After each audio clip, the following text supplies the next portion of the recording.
berbasis inklusi sosial menuju kuningan bercahaya. Bercahaya, belajar membaca sepanjang hayat. Perpustakaan sekolah berbasis inklusi sosial. Apa itu? Nah, perpustakaan sekolah berbasis inklusi sosial merupakan perpustakaan yang memfasilitasi seluruh keluarga sekolah dalam mengembangkan potensinya dengan melihat keragaman budaya, kemauan untuk menerima perubahan, serta menawarkan kesempatan berusaha mengaktualisasikan diri menjadi lebih baik. Jadi fungsi perpustakaan di sekolah kami itu tidak hanya untuk membaca dan meminjam buku saja, akan tetapi bisa juga berdiskusi, membacakan materi-materi pembelajaran dan lain sebagainya. Nah, tujuan perpustakaan sekolah berbasis inklusi sosial diantaranya memfasilitasi warga sekolah untuk mengembangkan potensi yang dimiliki sehingga bisa meningkatkan kualitas hidup dan kesejahteraan pengguna perpustakaan. Kemudian, pusat kegiatan warga sekolah yang harus siap menjadi fasilitator yang bertanggung jawab penuh dan memfasilitasi warga sekolah untuk mengembangkan potensi diri dan menunjang proses belajar mengajar.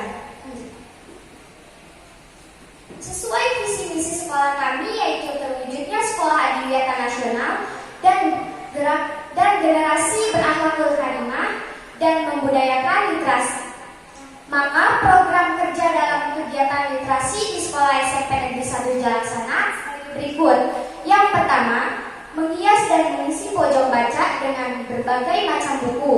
Kedua, pembiasaan membaca 30 menit sebelum KBM yang dinamakan Gerakan Literasi dan Tahfiz Quran. Yang ketiga, perlombaan review buku tiap kelas. Yang keempat, review buku menggunakan metode lain. Yang kelima, sosialisasi pentingnya membaca buku.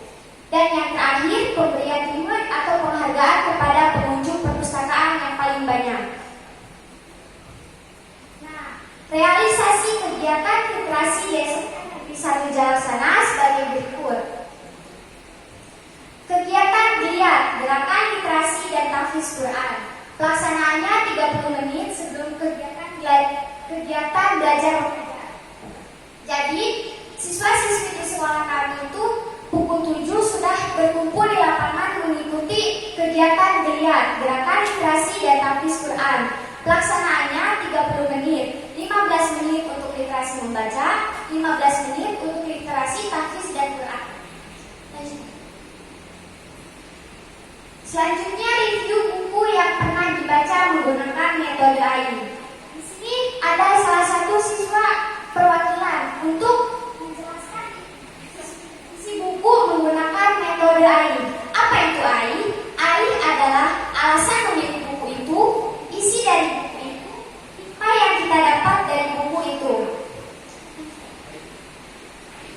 Nah, selanjutnya penghargaan kepada siswa yang paling banyak membaca buku di perpustakaan. Nah, siswa tersebut mendapat penghargaan berupa piala atau piagam yang paling banyak berkunjung ke perpustakaan untuk membaca dan meminjam buku. Hal tersebut untuk memotivasi siswa-siswi lainnya agar rajin-rajin ke perpustakaan untuk meminjam dan membaca buku. Selanjutnya, fungsi perpustakaan juga kan bukan hanya untuk membaca dan meminjam akan sebagai berikut. Bedah buku, diskusi materi pembelajaran, membaca skimming dan resensi buku. Bedah buku yaitu mengupas isi buku serta mendatangkan penulisnya. Nah, kebetulan di sekolah kami ada salah satu guru yang pernah menulis buku. Selanjutnya diskusi materi pembelajaran. Siswa-siswi di sekolah kami belajar tidak terpaku di kelas saja, akan tetapi bisa juga di perpustakaan. Selanjutnya pembelajaran membaca skimming. Nah, apa itu membaca skimming? Membaca skimming adalah membaca cepat, jadi membaca inti-intinya saja, membaca yang ingin kita ketahui informasi-informasi yang pentingnya saja. Dan yang terakhir, resensi buku. Resensi buku ini menceritakan kembali isi buku serta kekurangan dan kelebihan buku tersebut. Sekian presentasi yang bisa saya sampaikan. Terima kasih atas perhatiannya. Saya tutup. Wabillahi taufiq.